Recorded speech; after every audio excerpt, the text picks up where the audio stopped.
Subah Hadaman, saatnya Anda menyimak berita Bandung. Bersama saya Jenetli, sejumlah berita menarik akan kami sajikan untuk Anda. Berikut 3 berita utama hari ini. Unjuk rasa buruh menolak kenaikan harga BBM dan meminta kenaikan upah di Gedung Sate sempat ricuh. Harga kedelai impor tembus Rp13.000 per kilogram. Perajin kecilkan ukuran tahu yang mereka jual.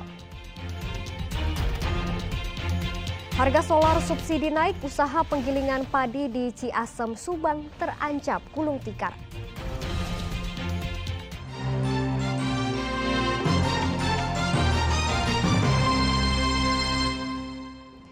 Kita ke informasi yang pertama, aksi unjuk rasa buruh di Gedung Sate Kota Bandung Rabu lalu sempat diwarnai kericuhan.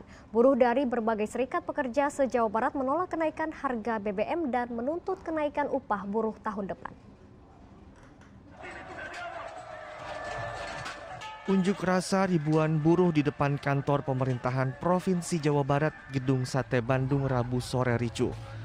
Mereka kecewa terhadap pejabat di lingkungan Pemprov Jabar yang tidak mau menemui masa aksi. Meski sudah menunggu lama, para demonstran pun menjebol dan merusak pagar gedung sate. Namun kericuhan dapat dilerai oleh polisi yang berjaga.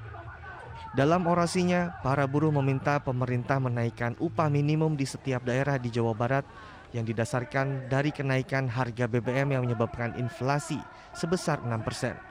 Buruh juga meminta penyesuaian kenaikan upah sebesar 24 hingga 30% dari upah minimum kota kabupaten. Semua perhitungan tersebut adalah berdasarkan inflasi yang menjadi cerminan kenaikan harga barang dan jasa kebutuhan hidup masyarakat akibat kenaikan harga BBM subsidi yang diberlakukan pemerintah. Ada 4 poin yang kita minta. Yang pertama adalah penolakan BBM, kedua adalah penolakan Undang-Undang Cipta Kerja, ketiga adalah meminta Gubernur Jawa Barat merevisi upah minimum tahun 2022 karena upah minimum tahun 2022 tidak naik. Dengan kenaikan BBM tentu harus ada penyesuaian kenaikan upah. Yang berikutnya adalah tentang kenaikan upah minimum tahun 2023. Tentu mau tidak mau, kenaikan upah tahun 2023 sangat penting karena bagaimanapun harga-harga pokok transportasi sudah naik. Para buruh mengecam jika tuntutan mereka tidak ditanggapi oleh pemerintah Provinsi Jawa Barat, masa buruh akan kembali datang dengan jumlah yang lebih banyak. Muhammad Rizal melaporkan dari Kota Bandung. Kecelakaan maut antara minibus dan angkutan umum di Sukabumi menewaskan 3 orang. Kecelakaan terjadi akibat pengemudi tak mampu mengendalikan kendaraannya.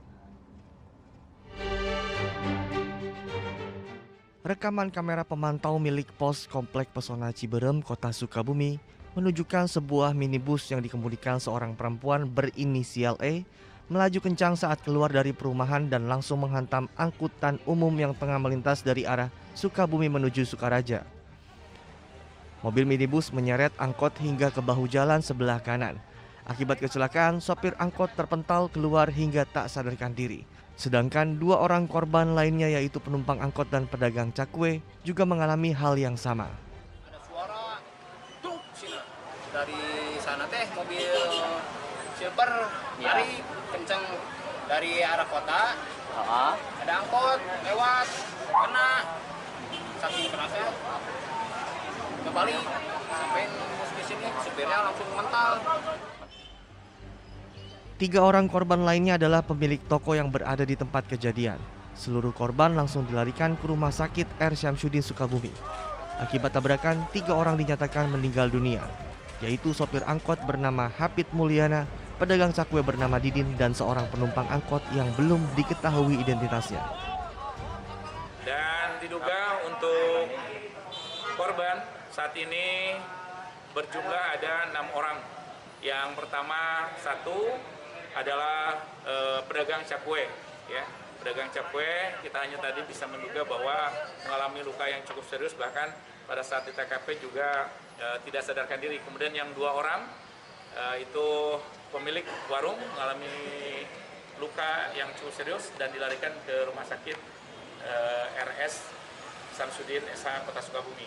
Kemudian pengemudi angkot dan penumpangnya mengalami luka juga Hingga saat ini polisi dari Satlantas Polres Sukabumi masih menyelidiki penyebab kecelakaan. Pengemudi minibus juga sudah ditahan. Asep Didi melaporkan dari Kota Sukabumi. Jembatan di Jalan Ayani Kota Tasikmalaya longsor di bagian pondasinya sehingga rawan ambruk. Meski polisi telah menutup akses jalan jembatan bagi kendaraan besar, namun ada saja kendaraan besar yang nekat lewat saat tidak ada petugas yang berjaga. Hujan deras yang mengguyur wilayah Tasikmalaya Minggu malam lalu rupanya menggerus pondasi jembatan di Jalan Ahmad Yani, Kota Tasikmalaya. Karena kondisinya saat itu belum parah, maka kendaraan besar masih diizinkan melintas.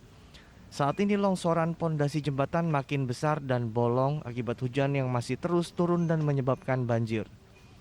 Karena membahayakan pengguna jalan, maka petugas Satuan Lalu Lintas Polres Tasikmalaya Kota menutup jembatan dan hanya diizinkan untuk dilalui kendaraan roda 2 saja. Mulai dari kemarin sudah saya instruksikan kepada anggota dan juga kami sudah masang pelang, hanya diperbolehkan kendaraan roda 2 saja. Untuk roda 4, truk, bis dan seterusnya itu tidak bisa lagi melintas karena semakin hari jembatan tersebut informasinya dari pihak PU semakin terkikis. Jadi kami khawatirkan nanti terjadi longsor ataupun terjadi jembatannya jadi patah. Namun yang terjadi di lapangan justru sebaliknya. Kendaraan besar dan bermuatan berat tetap bebas keluar masuk. Pembatas jalan dibuka oleh warga yang mengatur sambil meminta sumbangan. Kondisi ini sangat membahayakan karena jembatan bisa ambruk dan sayangnya tidak ada petugas di lokasi. Eko Setiabudi melaporkan dari Kota Tasikmalaya. Kita ke informasi lainnya, seekor ular cincin sepanjang 2 meter ditemukan di permukiman warga Pandai, Sumedang. Setelah ditangkap, ular ini akan direhabilitasi kemudian dilepas liarkan oleh komunitas pencinta reptil. Pada Rabu siang, warga yang akan membersihkan dan menebang pohon menemukan seekor ular cincin emas sepanjang 2 meter yang melingkar di pohon randu. Penemuan ular ini membuat warga Pandai, Kelurahan Regol Wetan, Kabupaten Sumedang takut, sehingga mereka memanggil pawang ular dari salah satu komunitas pecinta reptil. Menurut warga, penemuan ular cincin emas ini sudah ketiga kalinya. Kan lagi nyuruh orang mau nebang bersih-bersih di belakang biasa. Terus di atas pohon ada ular itu. ada ular. Itu belum sempat ditebang tapi pohonnya, Bu. Belum sempat. Tapi ularnya udah ada di pohon ya. Itu sekitar jam. Langsung manggil itu pawang. Oh, sekitar. Pawang ular sempat kesulitan saat akan menangkap ular berbisa menengah ini lantaran lokasi pohon berada di pinggir tebing.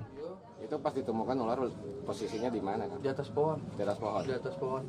Langsung diambil atau ularnya langsung naik ke atas pohon. Oh, langsung naik ke atas pohon. Itu jenis ular apa kan? Ini kalau ini cincin mas, nama latinnya Boygadendrophylla, berbisa menengah sih. Itu bisa menengah. Itu kalau kena gigitannya gimana kan? Paling panas dingin sampai bengkak lah tangan. Oh gitu. Bengkak aja kan.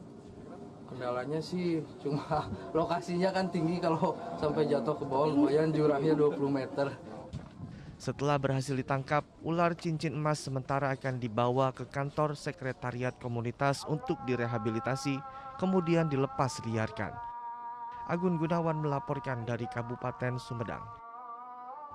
Sesosok mayat ditemukan di Sungai Ciwulan di daerah Urung, Kawalu, Kota Tasikmalaya. Diduga korban terjatuh ke sungai yang sedang banjir dan hanyut terbawa banjir.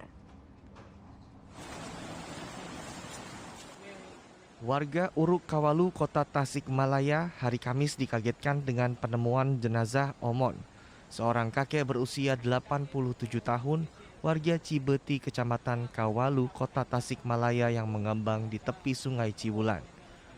Korban pertama kali ditemukan warga yang akan memancing.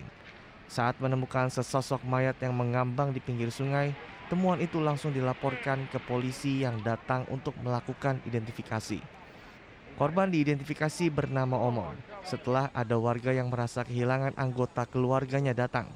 Korban diduga akan ke sungai menjelang subuh, namun terpeleset dan jatuh ke sungai yang sedang banjir sehingga hanyut dan nyawanya tidak tertolong.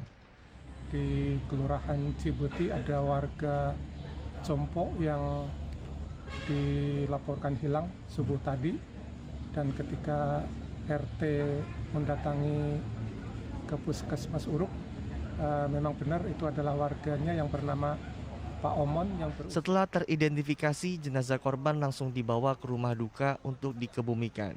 Pihak keluarga menerima kejadian tersebut sebagai musibah dan tidak melanjutkan ke ranah hukum. Eko Setiabudi melaporkan dari Kota Tasikmalaya.